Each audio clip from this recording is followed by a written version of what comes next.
It so happened that the best school in the neighborhood where we lived, in terms of academic work and also the most convenient, was a Catholic elementary school. Now, Catholic elementary schools were supported by the Catholic Diocese of Berlin, but they were not, as in this country, taught by nuns or brothers. They were lay teachers.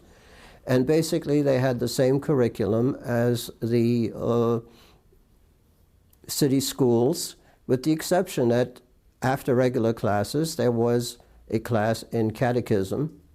And the Jewish kids in the school, and there were a dozen or so, were excused from that, and we could go home early. And we did.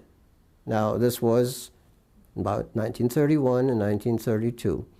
In 1933, when the Nazis came to power, this started to change, because my classmates, who were my little friends, and we visited each other and played together and did our homework together, what have you, must have picked up new vibrations at home, because suddenly they called us dirty Jew, they called us other names.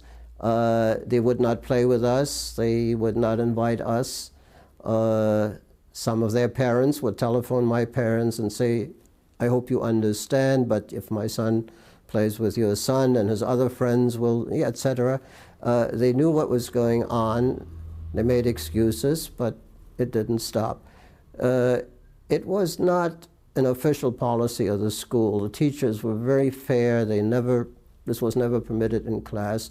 There was never any reference in class to anything like that, unless the public schools where the anti-Semitism had become suddenly very rampant.